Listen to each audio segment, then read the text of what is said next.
Good afternoon. Welcome in, and thank you for tuning in to this episode of Crime Time with Duty Ron and Ed Wallace. You guys know the drill. We're retired New York City police detectives, and if you like all things true crime related from that police detective's perspective, you're in the right spot. Please consider hitting the subscribe button, hit that notification bell, so you'll get all things Duty Ron and my partner right here, Ed Wallace, when we go live or upload another video. Today, the Nancy Guthrie abduction is entered day 15. The glove, DNA evidence, RCXSI expert Ed Wallace is going to talk us through all the developments that we've been hearing about on the various news outlets. But first, before we get into it, Ed, I want to say thank you to the new subscribers, the old subscribers, the Patreon supporters, the channel members, and our moderators. And we can't forget our replay viewers.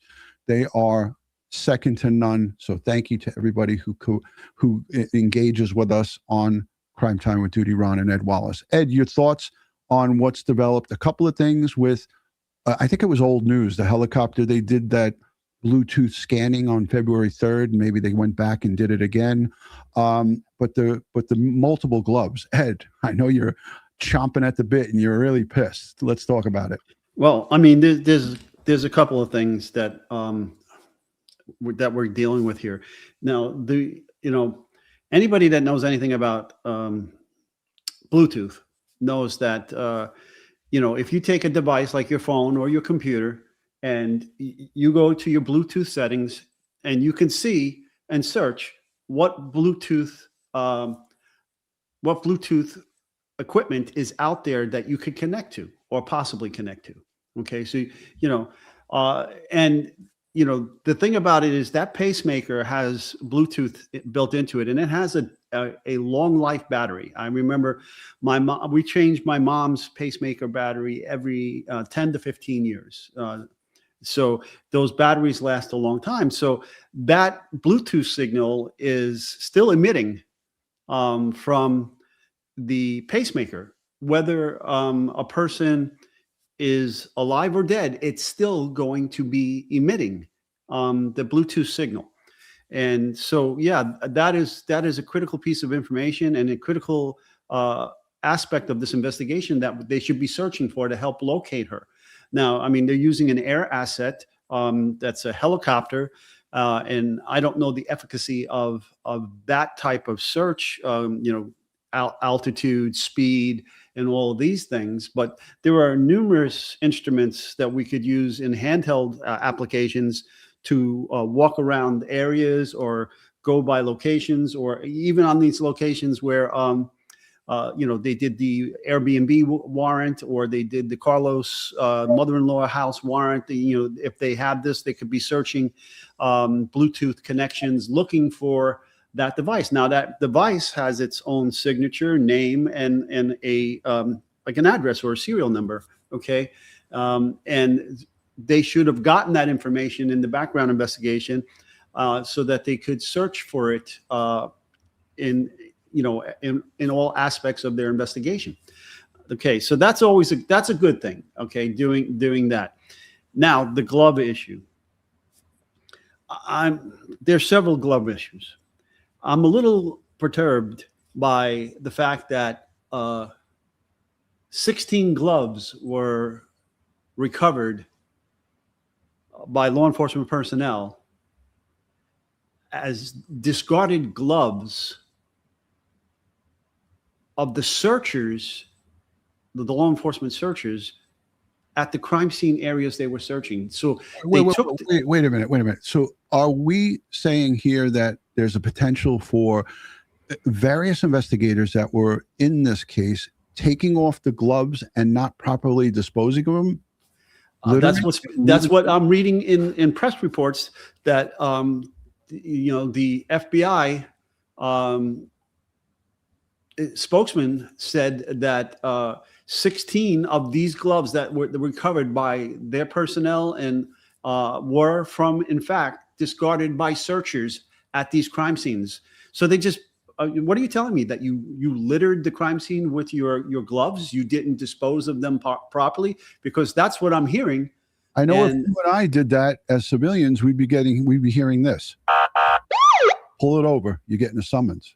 I mean, when I train my my crime scene investigators and I practice my crime scene investigations, what I bring into a crime scene, I take out of it. We set up a disposal. We set up a garbage, and sometimes we have to set up a hazardous material garbage because, like, our PPE gets blood on it, so we can't just dispose of this into the normal trash cycle. We have to take that and bring it to a biohazard disposal, typically at a hospital's emergency room, or we'll give it to EMS, or sometimes we'll give it to the medical examiner's personnel, and they will take it. Or we have to make a trip to have it disposed of properly at an emergency room of a hospital. Yeah, just like sharps. You don't just throw them in your garbage. They have to go into a special container.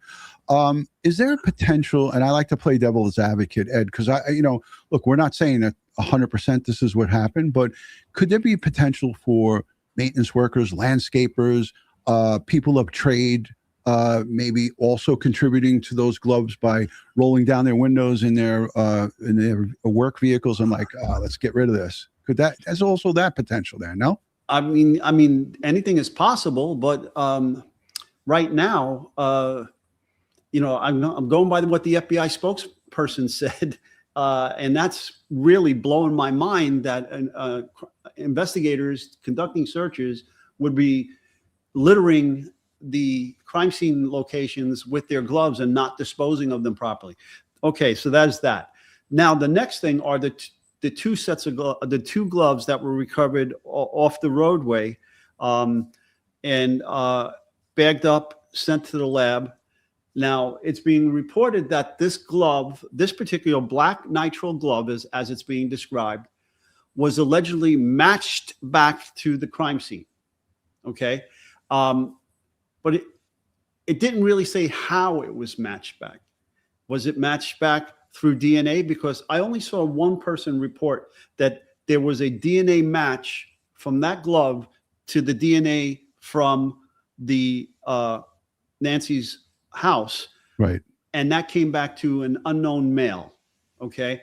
Now, according to the sheriff, that DNA from the house was already submitted to CODIS, and there was no match found in CODIS. Sorry. That's okay, Ed. So hold on, let me just shut this down. Let's reiterate this. No match found in CODIS. I'm going to play this little piece and we'll come right back. Let's listen to some local coverage. Federal, state, and local authorities entering a third week of a massive search to find Savannah Guthrie's 84-year-old mother, Nancy, abducted in the early hours of the morning from her Tucson home February 1st. Fox News correspondent Alicia Acuna is outside her home now and joins us with the latest. Hello, Alicia. Hi, Shannon. One of the tools investigators are using in the search for Nancy Guthrie is a Bluetooth scanner placed at the bottom of a law enforcement helicopter. Fox News Digital reports it's being utilized in an attempt to detect Nancy Guthrie's pacemaker.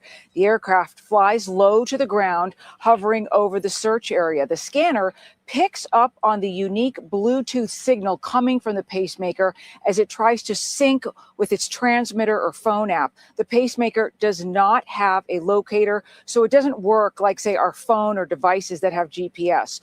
On Friday evening, the FBI and sheriff's investigators detained and released 4 people after a lead prompted a search of a home about 2 miles from Nancy Guthrie's and a traffic stop near a Culver's restaurant. Also this week, the FBI officially referred to the man seen on Nancy's door cam as a suspect, describing him as a male of average build between 5'9" and 5'10", carrying a black 25-liter Ozark Trail hiker backpack that is sold at Walmart. The Pima County Sheriff Department also asked folks who live in the 2-mile radius of Nancy's to check their security camera footage between January 1st and February 2nd, the day after she was taken. You think you'll find Nancy Guthrie alive? Absolutely, yes. I have nothing but hope. You can't do this job without having that kind of hope. We know that there's challenges in it, and the potential is there for a bad outcome. But nobody, 400 cops out there, they all have hope and belief that this is a rescue mission. 2 weeks. And again, this is day 15. I say it because it's a really It's a grim outlook. And we all hold on to hope, and we hope and pray for a miracle. But honestly, I mean, there's 400 investigators out there. We all, as in the law enforcement trade, are realists. We know from doing the job long enough. When you have the set of parameters that we're working with here, Nancy Guthrie's health condition, the blood trail that we have no knowledge of inside the house. In other words, we haven't seen it, but with the blood that's outside, the blood that's inside, with her medical condition and her health condition and chronic pain without medication, yeah, it's not looking good, folks. Today, Nancy Guthrie was reported missing, and so far no arrests or major breaks in the case. Shannon. All right, Alicia, thank you to you and your team staying on it out there. All right, Ed, back to you. Let's talk about the DNA. Let's talk about CODIS. Let's talk about these gloves and the developments. I'm getting ready to queue up the next one. Okay, so again, we have one report. I haven't been able to substantiate it because I'm doing the research. I can't find any other person or news outlet that is reporting this, but somebody is saying that there's a DNA match between the gloves that were recovered from the side of the road to the DNA that was recovered from Nancy's house. Okay, and if that is the case, that is a huge piece of evidence. Okay, but having the sheriff already say that DNA from the house was entered into the CODIS database and they found no match, well then, why would you submit the DNA from the glove to CODIS to run in CODIS again if the previous DNA that matches the glove was run through CODIS and it's not there? So that didn't make any sense to me. I just want to double back to the Bluetooth. The Bluetooth for these types of medical devices, again, based upon the research that I did, only goes about 33 feet in distance. Okay. So, Ed, shut your phone off. Ed, that's unprofessional. Turn that damn phone off. I have it silenced. Yeah. So. Got it. Okay. Anyhow, live TV, ladies and gentlemen, live TV. We got a lot going on. A lot of people are calling. Yeah.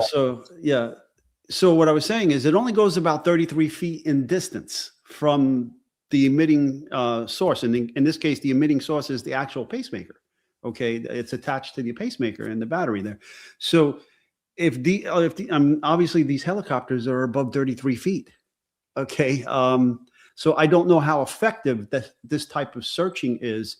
And there's also all kinds of electromagnetic impulses that can affect the Bluetooth signal and so forth.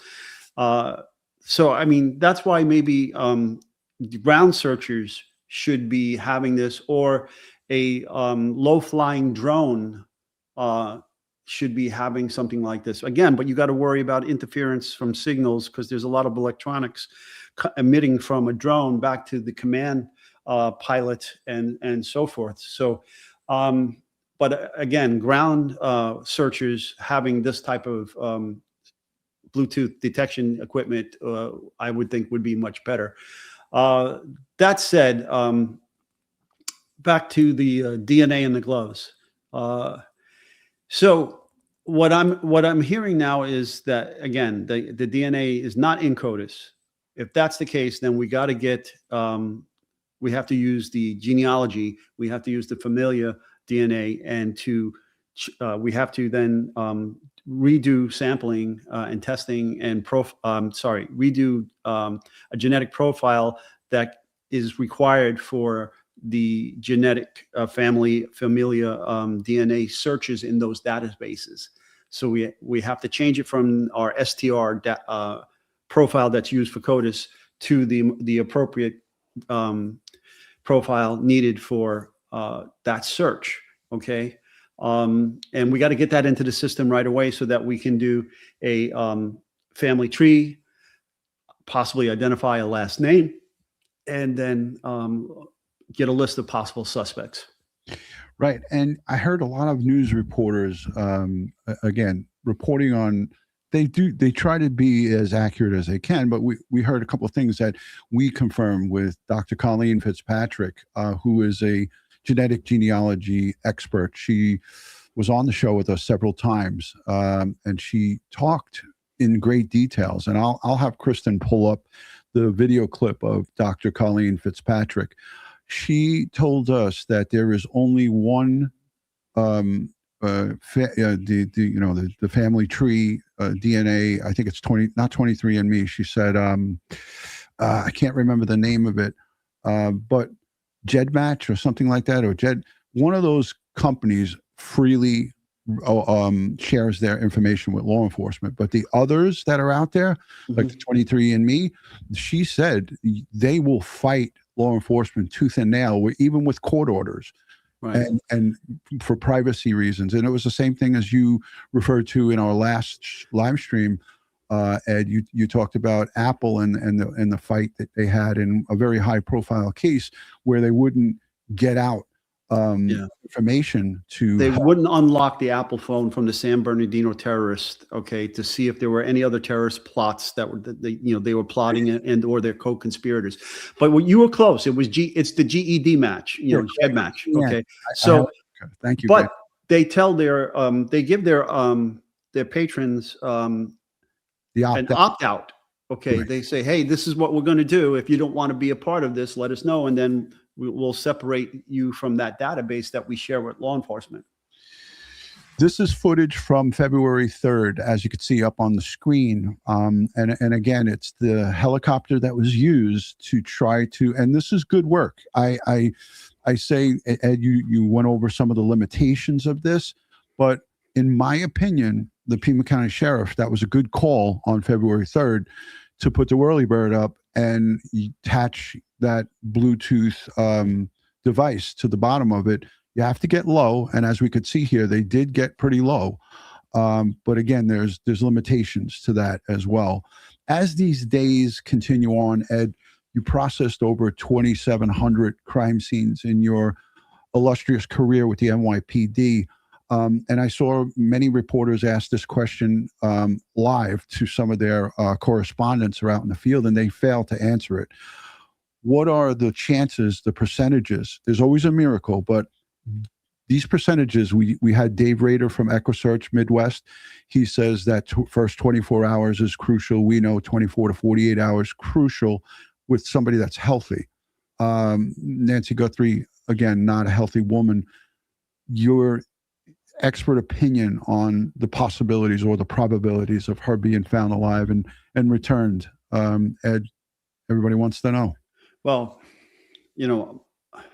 my prayers and hopes are she is found alive. That's what I wish for the family from the bottom of my heart. But statistically speaking, the longer we go out, the worse it gets. Okay. And that's all I have to say about that. It is what it is. And,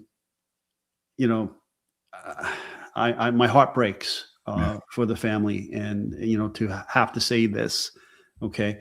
But they should know the reality of the situation. And I believe that the family does know the reality.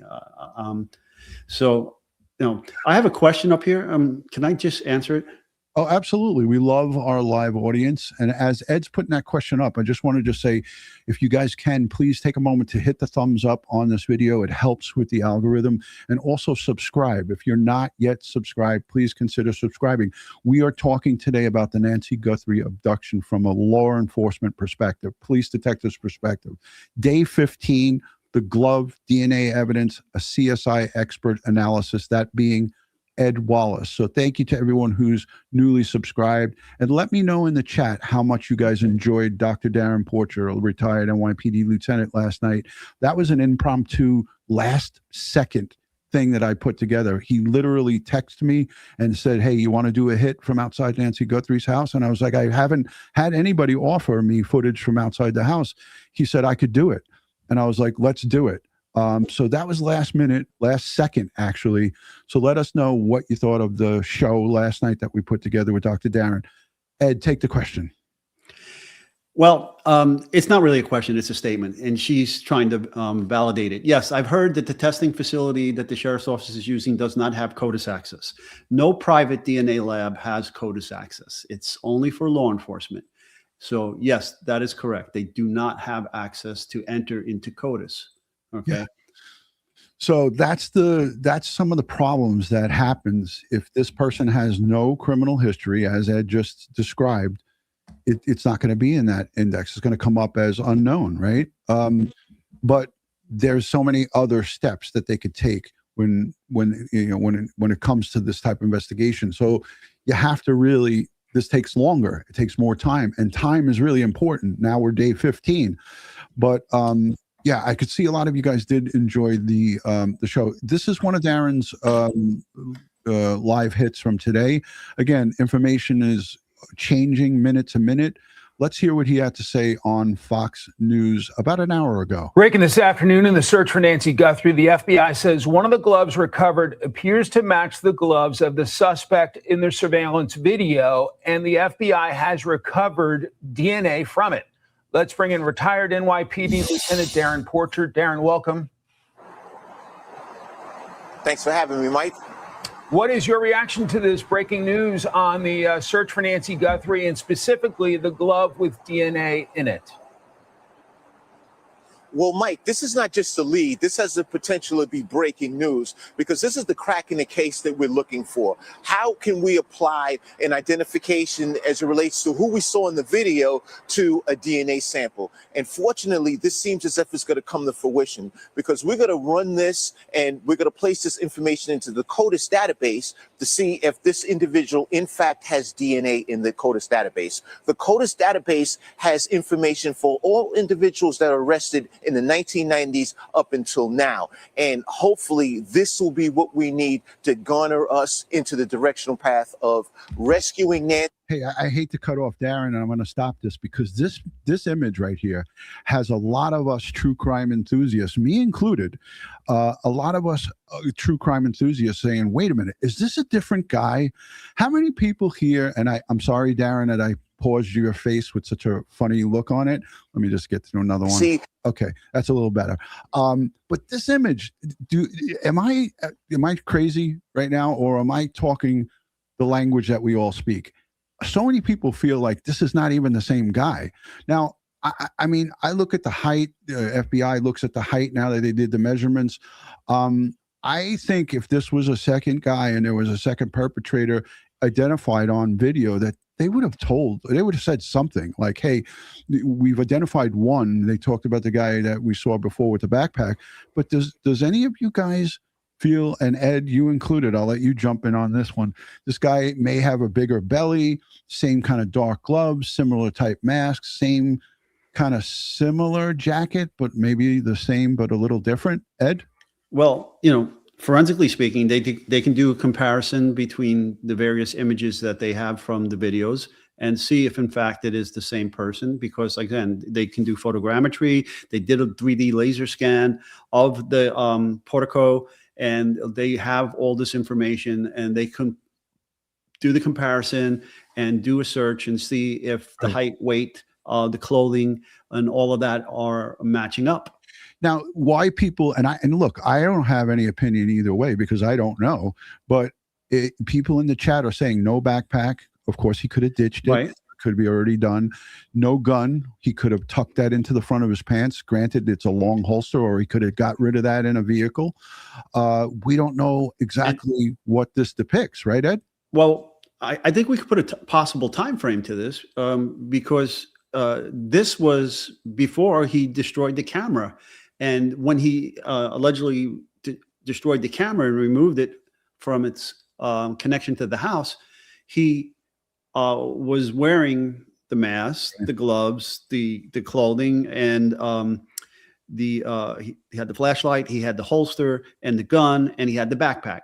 So this comment, this would have to be before that incident. So maybe he left the bag in his car or vehicle, whatever vehicle he had, and the gun. And then he sees this, goes back, puts on his gear, and comes back to the portico and attacks the camera. Many experts, opine that it could be the bad lighting, that the straps might still be there and the backpack might be there and the gun's tucked in. But here's Sleuth for Truth. Thank you for that comment. Same guy, different day. Possible. But I would think if they have multiple days of similar perps, that it would behoove the investigators to put that out there, because there's no downside to saying, hey, look, we have this guy on 2 separate occasions at 2 separate dates. So I'm not sure that it's the same guy on a different date, but it definitely, it appears. I mean, look, we can't see it. It's so gosh darn grainy, and I hate that it is grainy. But, like when you look at this guy and then you look at this guy, I mean, let's do it slow. There it is up close. I mean, a clear black line across the chest. That's black, the chest strap. Right. Black here, reflectors, mask, black. We see those black gloves. Similar in the shoes. I brought this up just to have a conversation with our live chat. Let us know what you think. Is this the same guy or is it a different guy? If you think it's the same guy, put a 1. If you think it's different. Hold up. Could you go back to that glove image? Yeah, right there. All right. Now, there's talk that there was a glove match from the glove recovered by the side of the road to this glove. Okay. Now, how did they make that match? Color, potential size. Okay. But they could also use, as you see here, this glove have some lines in it at the top, and then along the palm, there's a line here, and a lot of these lines are made by the mechanical process of folding these gloves and putting those gloves in the box. And they could potentially use these marks here on the glove to see if they're finding the same or similar marks on the gloves recovered from the side of the road. And I gave you the story. Like the line down the top part of the glove. Right. The top. Right. Right. And I gave you the story of how there was a bank robbery that occurred, and a masked suspect with gloves, wearing blue jeans, and they were able to use the photogrammetry to get the height and weight of the suspect from the security images, but they were also able to zoom in on the side seam of the pant leg. Wow. And count the folds in that seam and line them up to make a comparison from the recovered jeans of the suspect with the image from the security camera. And they were able to bring that into court, and it went through Fry, it went through Daubert hearings where the defense challenged this forensic evidence, but the judge allowed it in, and an impression expert came and said, it all lines up. Okay. And so this is what I love about you, Mr. Wallace. We learn so much, and we also learn real life in court exercises of how this type of identification could occur. Now, Ed, are there lots and sequences in production of these said rubber gloves? Or we know the backpack can be traced because Walmart and the various outlets, they don't just keep track of cash and credit cards. They keep track of all of their stock that they sell, no matter what, how it's paid, cash, credit, whatever the case may be, on a gift card or whatever the case may be. So we know that they can go back and trace the backpack, providing it was purchased in that surrounding area. But are any of these gloves like like the nitro gloves? Do you have a box of them at home, right? I do. I can go grab one right now, and it'll have a lot number on it. So let me step away and I'll go get it. All right. You can continue showing Darren's, I guess. I'm going to let a little bit of this play while Ed goes and gets some props for us. Anybody interested in seeing the lot and sequence number on these gloves? And the FBI is that detailed that they can go and track down perhaps maybe where these gloves might have come from, which would be amazing in my eyes. And I'm going to ask Ed how that would even be humanly possible. So let's take a listen to our good friend, my brother from another mother, Dr. Darren Portrait. Because we're going to run this and we're going to place this information into the CODIS database to see if this individual in fact has DNA in the CODIS database. The CODIS database has information for all individuals that are arrested in the 1990s up until now. And hopefully this will be what we need to garner us into the directional path of rescuing Nancy as well as bringing the perpetrators to custody as in relation to this case. There was a big SWAT team FBI raid late Friday night that got a lot of us excited. Let's make Ed put on like 5 layers of those gloves and see what it looks like. That would be interesting, right? What do you think? Ed gloving up like 5 times. Ed wore a balaclava ski mask in the Brian Koberger case, and he also had a K-bar knife that he presented online. For those of you who hear when we had Ed do that demonstration, if you remember it, press a 1 in the chat. If you don't remember seeing Ed do that, press a 2, and I will link it in the description so you can go and watch Ed with the balaclava and the knife that Brian Koberger, not the knife, but the similar knife, the K-bar. Put a 1 in the chat if you want to see it. I was watching very closely, but it did not produce any arrests. Does that disappoint you? Well, Mike, it is disappointing, but at the same token, we have to take in consideration there was a magistrate that signed off on this warrant. In order for a magistrate to sign off on a warrant, there needs to be probable cause. And oftentimes, the magistrates or the judges will demand information to support if probable cause exists as it relates to what law enforcement brings forth. So it's an unfortunate occurrence, but this also shows that the men and women in law enforcement are vigorously working towards gaining a lead to concluding this case with an apprehension and bringing Nancy back home. So I don't see it as an error. I see it as police doing what's necessary to bring Nancy back home. 2 weeks later, do you think Nancy Guthrie is in that close radius to her home, or do you fear she's far from Tucson at this point? Well, Mike, we're 60 miles away from the Mexican border, and that's oftentimes been a point of contention as it relates to the international line and her possibly being brought there. I'm optimistic, and I genuinely believe that this is a localized operation, and I think that she's in the local area. However, you know, this is why I love Darren. Is he thinks a lot like how I think. He talked about the Mexican border being 60 miles away from Nancy Guthrie's home when this in-studio reporter asked him, "What's the chances?" And I love that he gave an answer because I didn't even watch this until now. This is the first time I'm watching it. So let's listen to it again, and we'll go back and we'll take questions from the audience. Keep your questions because we're going to answer them all. Ed's gloving up right now. Maybe he'll put multiple gloves on. You never know. I'm optimistic, and I genuinely believe that this is a localized operation, and I think that she's in the local area. However, one of the things that's being done right now is, based on her pacemaker, we have now flown overhead devices to try to connect with the pacemaker to to see if we can find her in this localized area. So I'm hopeful that she's still in this area of Tucson and we can bring her back. Let's go back to the breaking news of the moment, which is that glove that appears to match the glove that we've seen in the surveillance video of the suspect. How confident are you, or how excited are you about that development leading to our suspect? I'm extremely excited and elated, and this shows the tenacity of law enforcement to move at breakneck speed to try to gain a clue as it relates to cracking this case. All right, there we have the glove. I want to see what Ed Wallace has for us. We're going to go full screen with Ed Wallace. Get ready. Well, I mean, the question that you asked was the manufacturer of the gloves.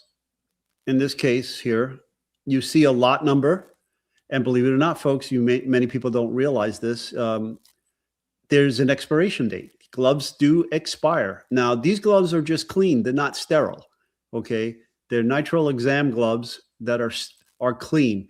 And you see, it has all the things checked off here, what it doesn't have, what it does have, and so forth and so on. And you know, they're made by machine, and they're folded and compressed and put into a box. Okay, and when it goes through machines like that, the process of making the gloves leaves these marks that you see on this glove here. Ron, if you can bring that back up again. Yeah, you can see the mark if you can pull back a little bit. And you can see the mark along the top. You can see the mark along the palm ridge. Okay, yeah.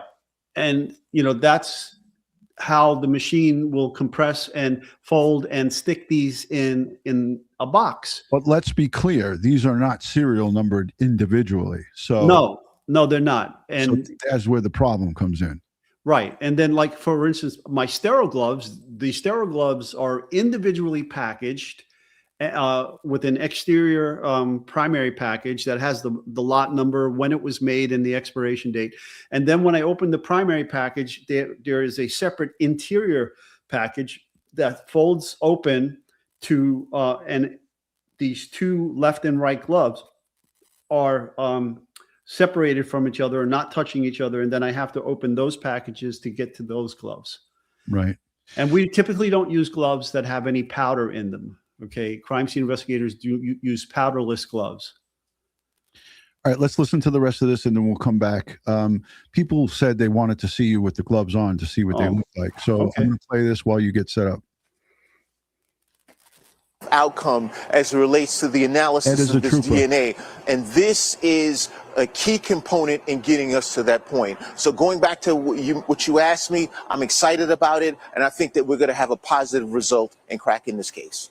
Yeah, let's hope and pray we get some answers and bring Nancy. Capacity of law enforcement to move at breakneck speed to try to gain a clue as it relates to cracking this case. I genuinely believe that we're going to have a positive outcome as it relates to the analysis of this DNA. And this is a key component in getting us to that point. So going back to what you asked me, I'm excited about it, and I think that we're going to have a positive result. You know, back to this photograph, and thank you, Darren. He's going to be joining us in the days to come live from outside of Nancy Guthrie's home with a little bit of better equipment. He did that last second with me, and he apologized to me about the shaky phone and the bad audio, but the connection is kind of rough over there. So Darren will be joining us with better equipment. If I have to ship it to him, I will. Let's talk about this picture here as Ed gets the gloves ready. We need about another 30 seconds. This is a very dark, I just heard snapping of the glove. This is a very dark mustache here, at least in this photograph. Now you could see a line from the Nest camera, like this is night vision, so it's not actually, you know, my Ring video doorbell has actual color night vision, but this might be one of the older Nest cameras that just have the strict straight out night vision. Ed is snapping the gloves. When he's ready, he can put up the peace sign and the thumbs up. There we go. All right. But I do see a dark mustache here, and I am aware of the world-renowned sketch artist in, I think, Houston, Texas, or somewhere in Texas. I watched the whole video of her sketch. Pretty interesting. I had also an unnamed person that does not want to be named, a person who sent me also a sketch he did from this video. If you want to see that was shared with me, he gave me permission to share it. Again, it's not from the FBI and it's not bona fide, just like this sketch artist. It was not certified. It is just people who have talents and skills giving their rendition. If you want to see it, I'd be happy to show it to you quickly. I'm not going to leave it up on the screen for hours for people to get confused, but I will show it. Ed, here we go. Ed Wallace. Hold on, let me go full screen for maximum impact. Okay, so let me back this up now. It's my opinion that he has oversized nitrile gloves on over another set of gloves. I don't believe it's nitrile. I believe it's something thicker. Okay, but here's my nitrile gloves. I have two pairs on, so there are two pairs of gloves here. Okay, but to show you what I was talking about in the manufacture process, okay, you're going to see things like that line right here. On the gloves, well, you just pull back. I'm coming back. Coming back. Give me a second. I'm not a pro. Okay, go. Okay, so you're going to see like that line, that ridge line. That's from the manufacturer, and you're going to see it on all the fingers. It's on all the fingers of this glove. Right. Okay. And is this one pair of gloves or two? there are two. Each hand has two sets of gloves on right now. Now these are much tighter and than his gloves. He has an oversized pair of nitriles over a thicker pair of something underneath it, some other type of glove underneath it. Can I show that now? The Yes. comparison. So this is the, you could see down here really dark colored gloves. These are definitely black, right, Ed? You would have to say. Definitely. Well, that's the gloves that were recovered on the side of the road now, and they saying they're made to match to those, not the 16 left behind by law enforcement searchers. That really is disheartening. Again, this could be, people are saying in the chat, roofers' gloves and so forth, but very puffy. I mean, if I go full screen. The FBI has said definitively that they are black nitrile gloves. Right. I did see that. All right. Well, that was a good representation. Ed Scott now for the rest of the show is going to be wearing double nitrile gloves. You're going to feel a little pressure, Ron. Oh, stop it, Wallace. Hold on. Stop breathing down my neck. I could say something else. Pardon my French. Thank you, Cameron. All right. So yeah, this is going to be a long haul here because things are as it pertains to this, things are not moving as fast as we'd like it. And think about the family. Think about what the Guthrie family is thinking about, and think about the people who live in that Tucson area. I mentioned it several times last night. The elderly folks that live there, they're scared. They're scared because they don't know what's going on. Is there a serial murderer running around, or a serial home invader, a person who likes to break in? Ed, I'm going to put you on the screen. You could take some questions, hashtag Ed, hashtag DutyRon in the chat. I'm going to get that picture ready. I'm going to show it real quick. Okay. Again, the picture is done by one of our members, Crime Time with Duty Ron and Ed Wallace membership members. And he is a male. He gave me permission to share it, but does not want to be identified because he doesn't want any backlash from it. And again, it's just a depiction of what an artist rendering. And there's many of them out there. So right. It's a forensic sketch artist. And remember, caveat, this is not from official investigation, has nothing to do with the official investigation. Nobody involved in this investigation has done this. Correct. Okay. Anybody have any questions while I'm gloved up here?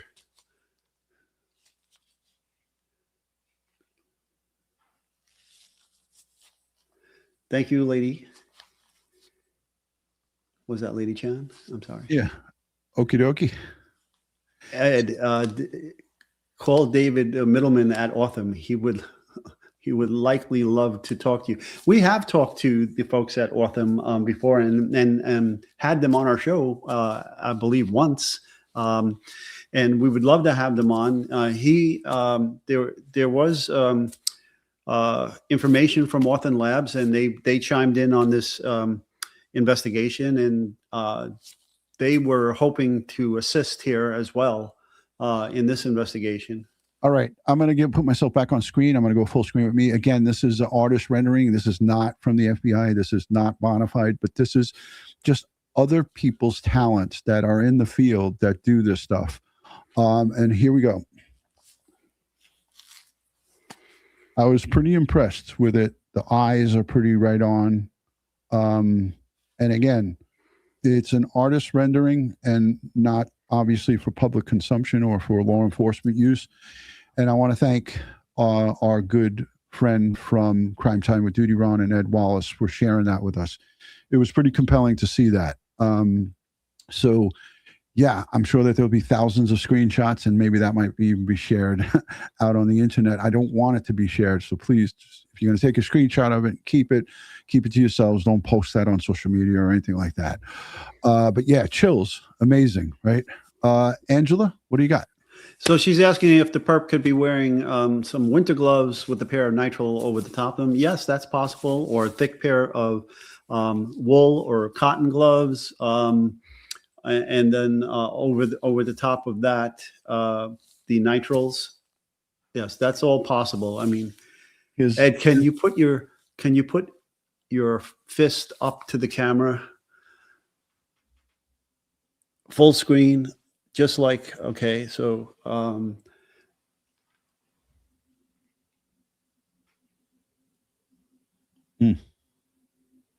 Interesting. Thank you, Ed. So again, I want to just preface that, we share these images because there are a lot of people who take many hours analyzing, going over, and sending us messages that came right straight through dutyron.com. So if you're not, if you're worried about not getting notifications, we share all of our live shows on X, on Instagram, on Facebook, on our website, dutyron.com. So those are 3 ways to find us. And I share it on our public posts on this community page and to the membership. So that's it's an easy way to find out when we're going live, because we scheduled this like an hour in advance. And sometimes, like with Darren, he was like, last second, I can give you, 10 minutes, but we got to go now. So I had to go quickly. What did you guys think of that photograph? I'll show it one more time as this question comes on about detainment. Interesting, right? So Ed, what do we got up here from Kelly?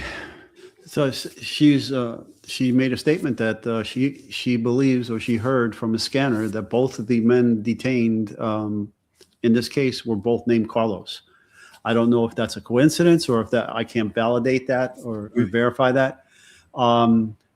We don't go on hearsay, and we don't go on anything that's not verified through law enforcement channels. And unfortunately, in this situation, in this case, there's not much verified through law enforcement channels. So the guy in the Range Rover was hiding his face, but there were little slivers of his face that did show what appeared to be a mustache and a beard.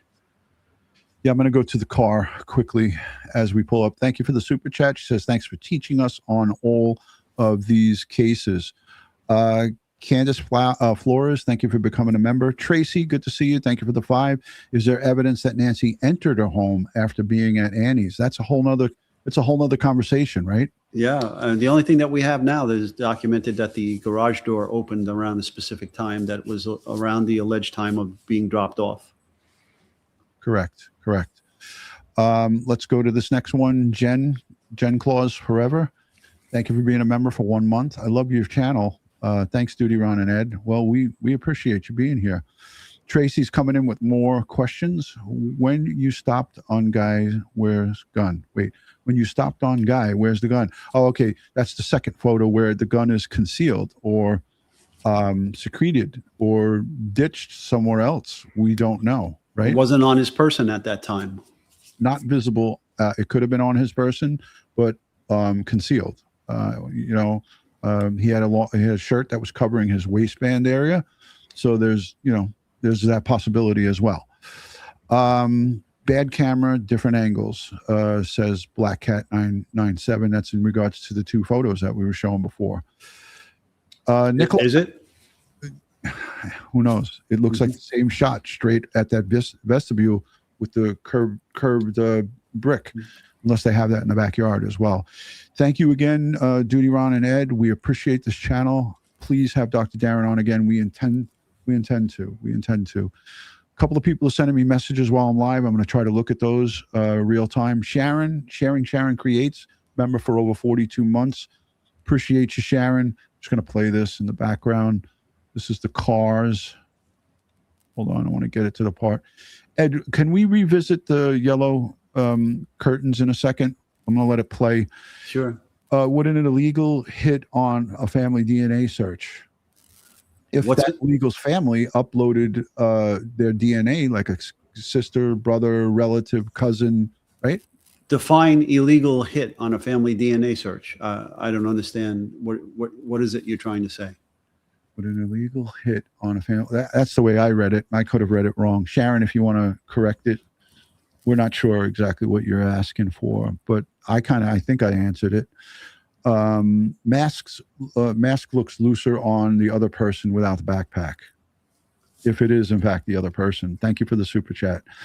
Matt 0428. Oh, Leandra, thank you for the 10. My 85-year-old father, retired lifelong law enforcement officer, has been following and appreciating your coverage. He has dementia, yet he can keep up with your commentary. Thank you for this gift to him. Wow. God bless him. That's moving. God bless him. I will continue to say prayers for strength for him. And, give him a big hug from Ed Wallace and myself, please. And if you want, send me a message on dutyron.com. I'd love to see, if you won't care to share a photo with me, we would love to see your dad, and, keep it private. Obviously, we would never share that. It's entirely up to you, but send your love to your dad, retired fellow brother in blue. Rainan MD, LOO, 3, 2, 1. People. Katina, always supporting, and thank you for being a channel member and moderator. Keep hearing victim had a dog. If so, where was it?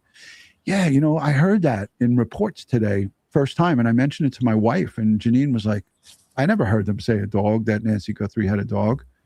Did you hear that, Ed? No. It could be, poor reporting or false information, or it could be valid information. Nobody's clarifying, so we're left at the hands of whoever puts it out. Cindy X8755, thank you for the 5. Wow. Thanks for teaching us on all cases. Yeah, thank you, Ed. I learned so much along with all of us here in the chat. Member for 7 months, thanks both. Love your shows. We love you being here. Our live audience and replay and the comments section is the heartbeat of this channel. Lala.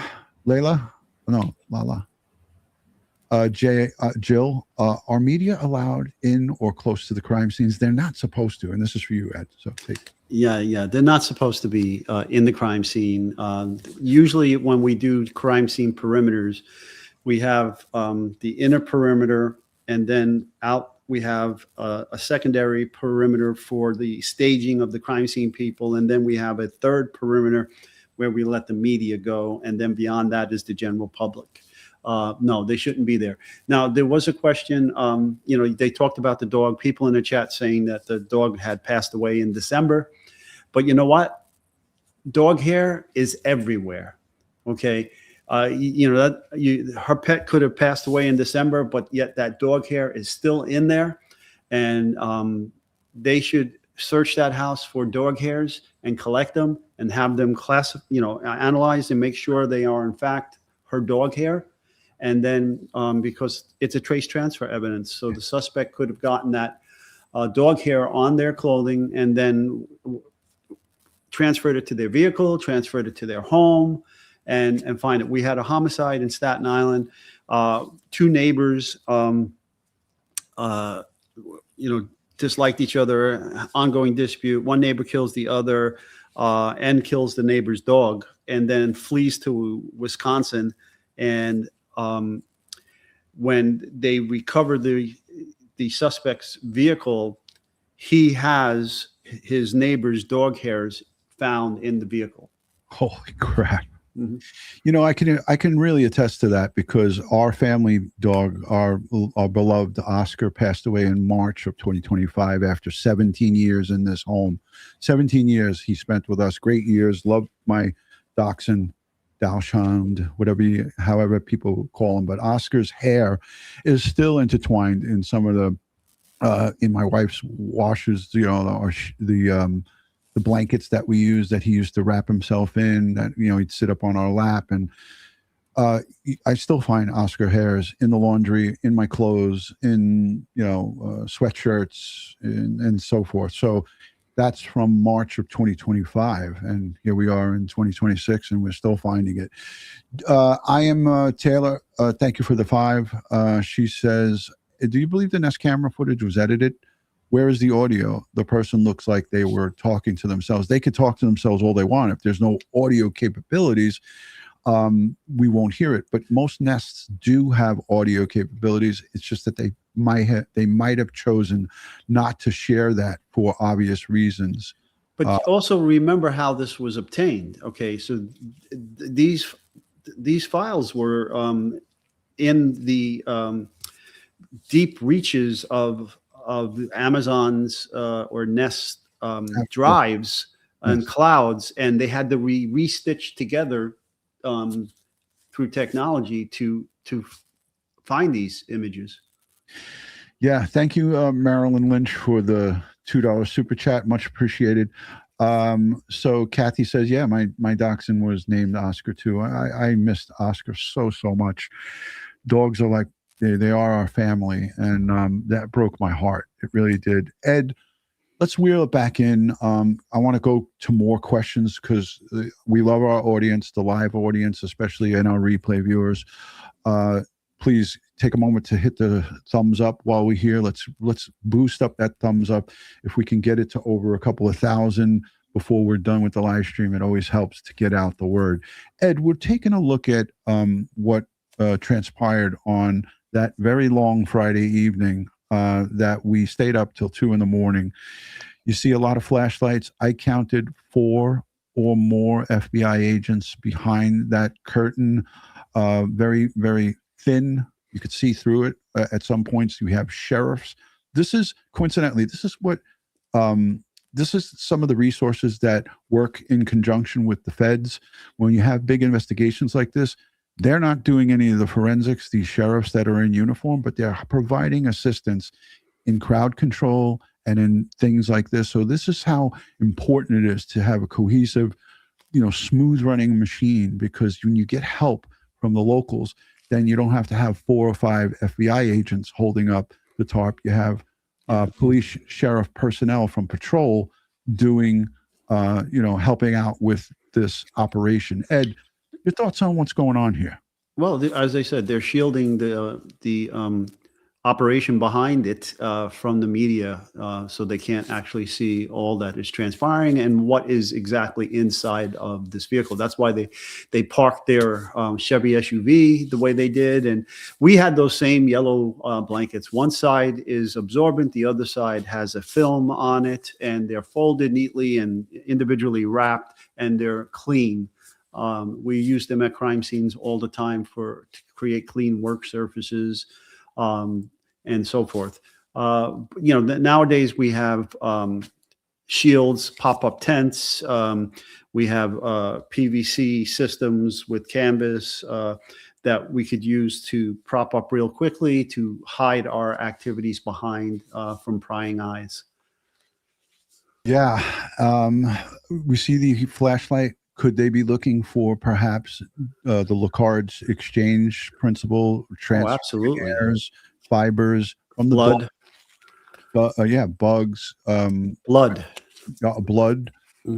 things from the clothing, the ground, mask, the backpack, the holster, gun. Or they could be looking for any and all of those things in the back of this Range Rover. But now I want to go one step further, and I think that's what all of our listening audience wants to know. What do they do with this when they take it back to the Pima County Sheriff's Office? Does the FBI take it from there to Quantico? You remember with the case where we had the young girl who was murdered by her father? I don't even want to bring up this whole case again, but they took out the refrigerator from an apartment that was re-rented to people in, I think it was in Massachusetts or New Hampshire. And the FBI took that refrigerator and they shipped it to Quantico. Oh yeah, because they were searching it for body fluids, blood, decomp fluids, skin cells, the whole 9 yards of the.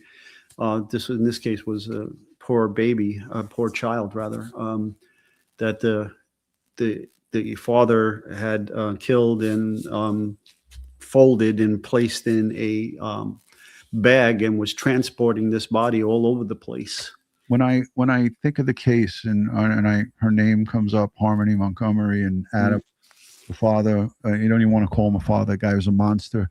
The FBI was involved in that case, and the police chief at the time, he's now retired, Chief Alden, I think his name was, Allen, a great man. He retired, but he boasted about the cooperation that he had from his federal partners and how instrumental it was in helping his homicide detectives solve that case and successfully prosecute the murderous father of Harmony Montgomery. But yeah, so they're going to take this back to Pima County Sheriff's Department. And if the FBI agents deem that they need this thing to Quantico, they take it, right? Yeah, I mean, the whole thing about the FBI's forensics are they're lab centric. So like a lot of the things that we do in the NYPD crime scene, we do in the field, but they'd rather their evidence response team gather up the evidence and ship it to them. So instead of like processing little individual things for fingerprints and DNA swabs and so forth and so on, they just tell their evidence response team to pick the stuff up, package it, and ship it to the lab, and the lab does everything. So that could mean, like in the case of the Unabomber, they shipped his whole cabin from the woods on a transport plane, first on a flatbed truck, then on a transport plane back to Quantico Laboratory. In the case of the Richard Jewell Olympic bombing, actually, Richard Jewell didn't do the bombing. He was the security guard that was falsely accused by the FBI. But it was Eric Robert Rudolph who set the backpack bomb in the Olympic Park. Yeah. But there was a telephone booth that was associated with the attack. And so what did the FBI do? Like in the NYPD, we would have just processed that telephone booth right there and did everything we needed to do. Nope, they cut it out of the concrete sidewalk and shipped the whole thing back to the lab in Virginia. Unbelievable. Here's a great super chat question. What about Nancy's blood on that front porch and leading off of the porch out to the driveway? I haven't seen much about it. It seems significant. Ed, they already identified it as Nancy's blood. I think Marilyn's asking, what more could they do with that blood other than make an identification? Look for commingled blood in it? Well, they could look, if they haven't already done so, they could look to see if there's any amylase, any saliva, any mucal membranes, so that we can isolate that maybe she had an injury to her mouth, her nose, things of that nature.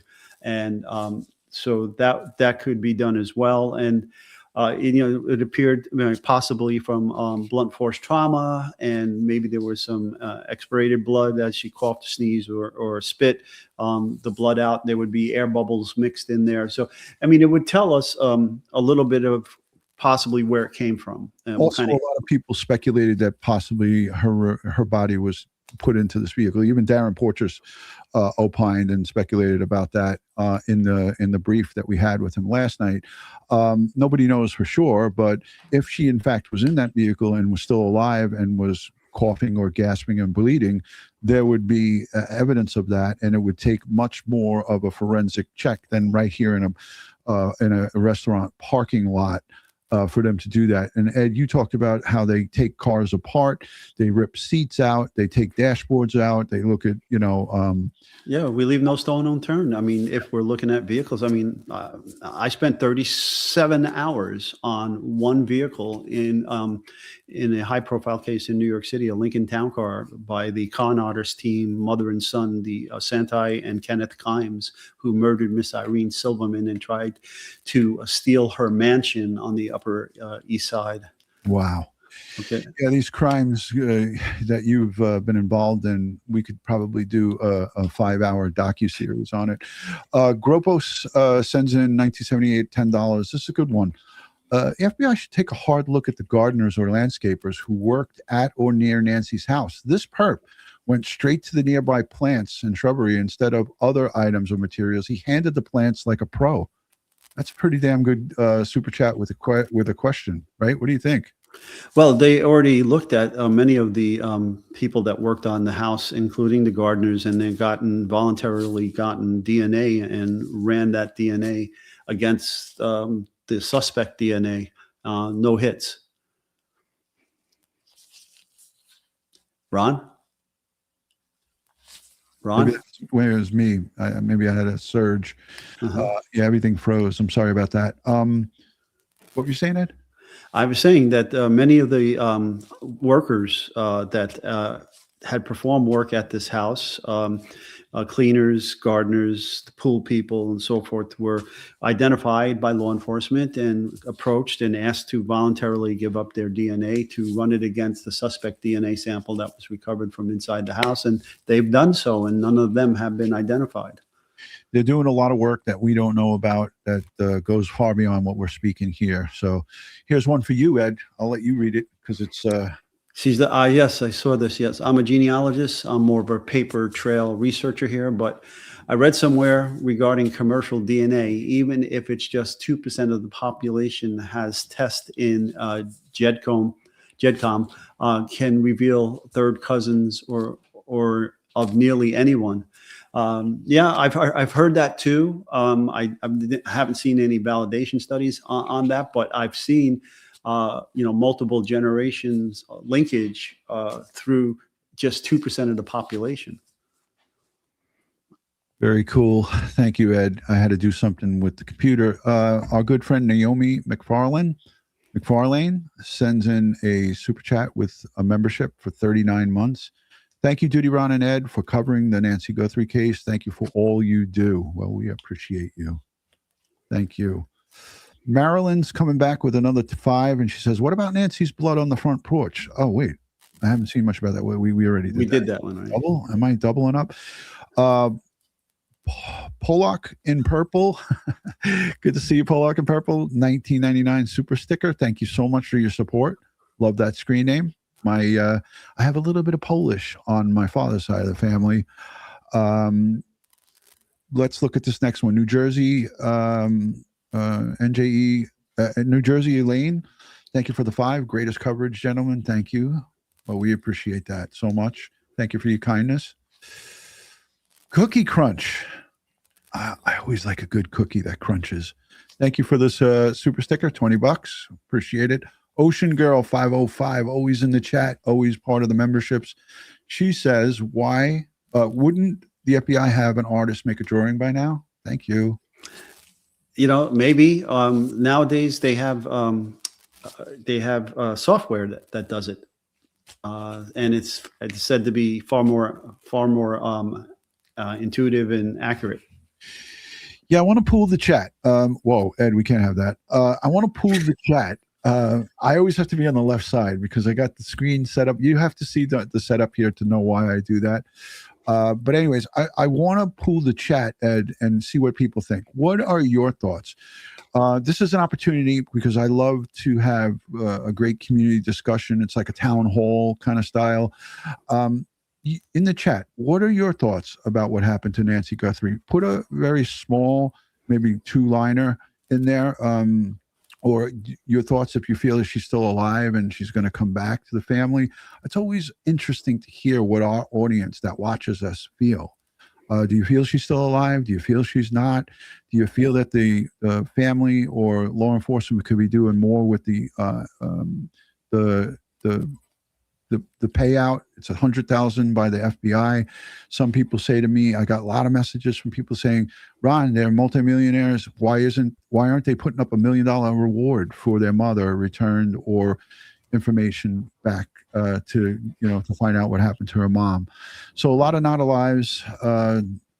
20-year police veteran is in the chat. Thank you for being here. Robbery gone wrong, says Lady Jane. Jack says, I hope she's still with us. Deceased. I think she's deceased. Yeah, when I first came on the job, I used to hear people say things like, "Oh, burglars don't carry guns." Yeah, well, we learned the hard way that that's not true at all. Okay, lost a good mentor of mine, Detective Louis Miller, and another friend of mine from the 7-0 RIP, the robbery investigations, were shot, and Louis killed, Mark severely injured by a burglar when they interrupted. They got a call for a burglary in progress in a Brooklyn apartment, and they responded, and Louis was killed and Mark was hurt badly. Horrible. There's always a possibility for many different scenarios here, but I think, Ed and I, we speak a lot about this case offline. There's so many different possibilities, but if she did come through that garage door, where the garage door actually opened and not the side garage door, and there's also the same potential for that side garage door, the green door.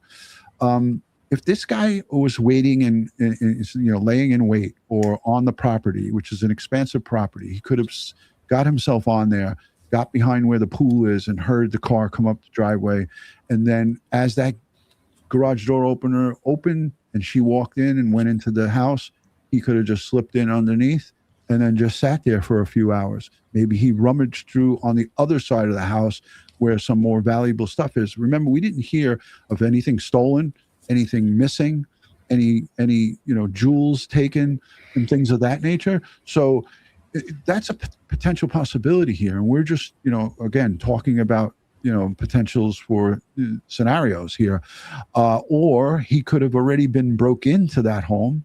Do they have a home alarm? We didn't hear anything about central station monitoring, and I could bet your bottom dollar if they're not paying $100 a year for a Nest camera cloud coverage, they don't have central station monitoring. Could he have broken into that home and was waiting inside and waiting for her to go to sleep and then woke her up? Those are two possibilities right there. Then who's the person in the front of the house, and why did they try to take out the doorbell camera?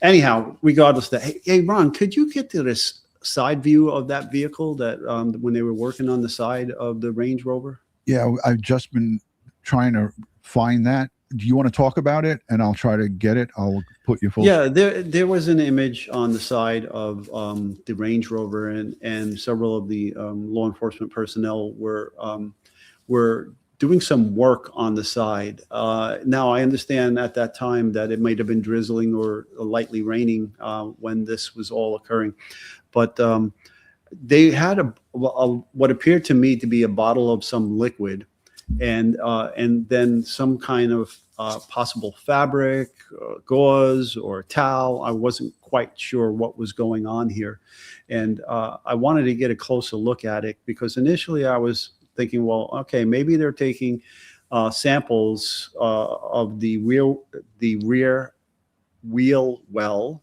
and the debris that might be in their soil contents and pollen and things of that nature. And then they started along the bottom of the doors, heading from the rear of the vehicle to the front of the vehicle. And then one of our sharp-eyed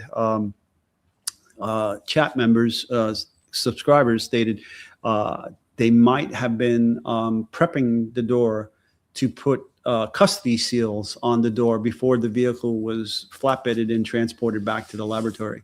And that's a very good possibility as well, because we do things like that to ensure the integrity of the interior of the vehicle from the time it's leaving the scene to the time it gets to the forensic vehicle lab.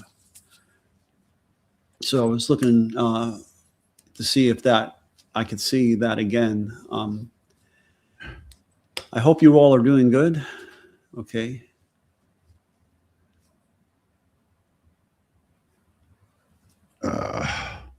Here we go, folks.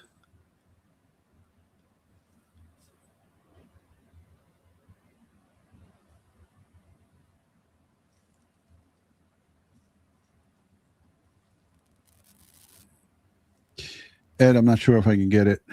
All right, no worries. We'll figure it out. We'll find it. This is a still picture of it, but it's I don't know. It seems to be the wrong side of the car, though, unless it was a reversed image. It's the driver's side.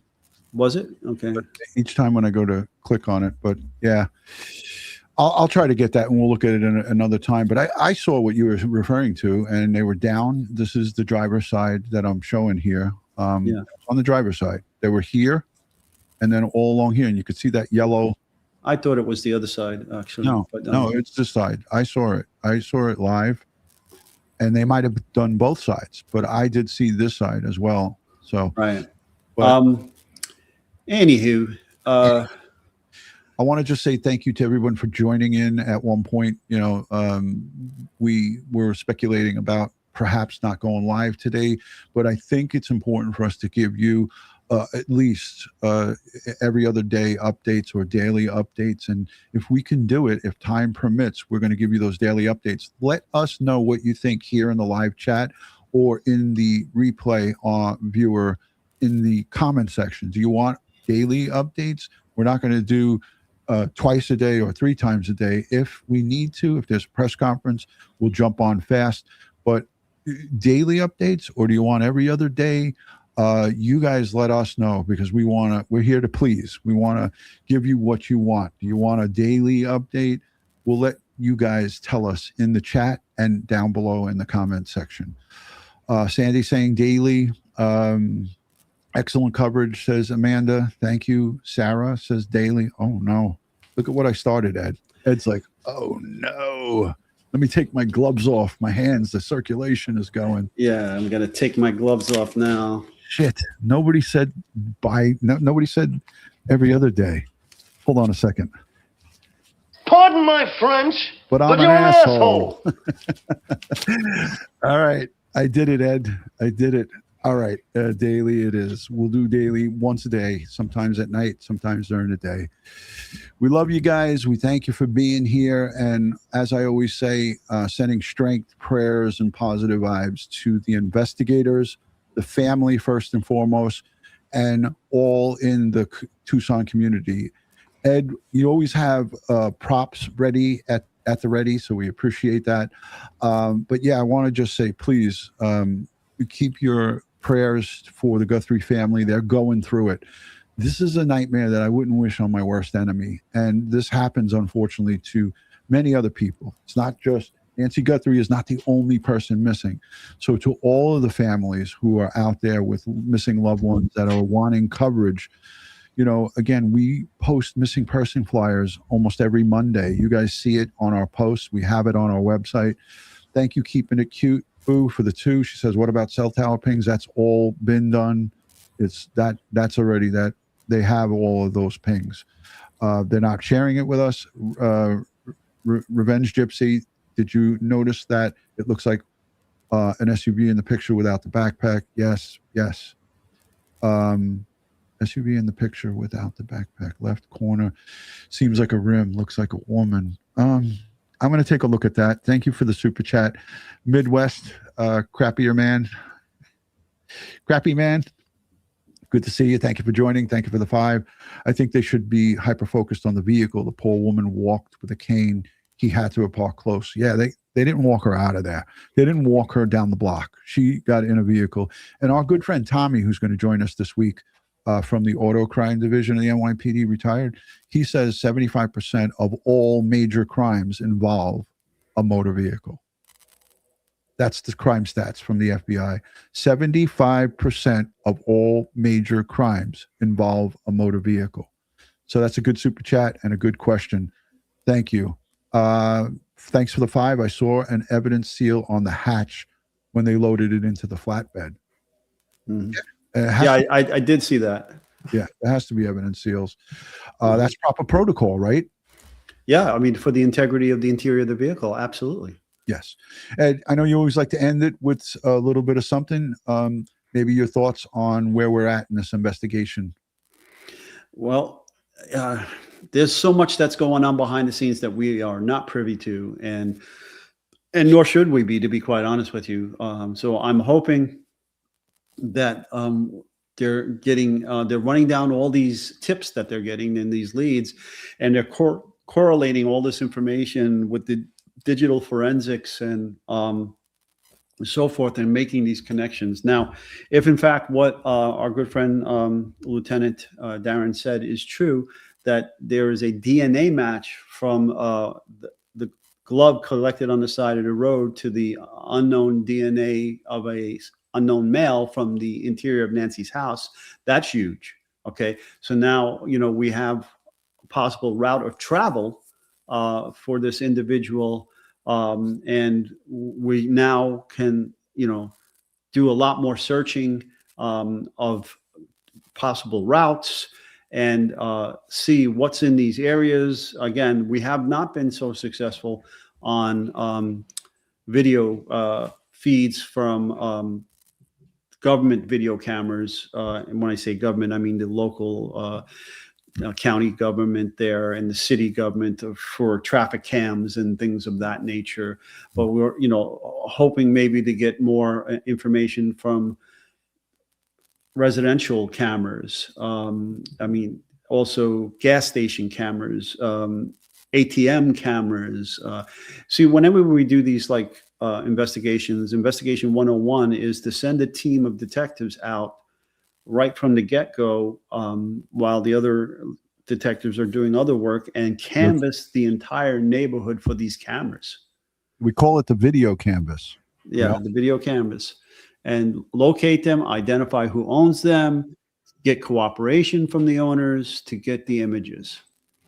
And it has to be done within the first 24 hours, honestly, right? Because, a lot of these cameras overwrite images. If you don't get to them in time, you lost them. And then you have to do all kinds of forensics, digital forensics, to try to piece together a puzzle of which is what appears to be the case here with some of these images.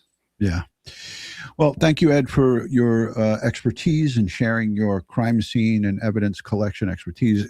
For those of you who are new, Ed Wallace is a retired New York City first grade detective. That's the highest rank, that's the highest grade of detective rank.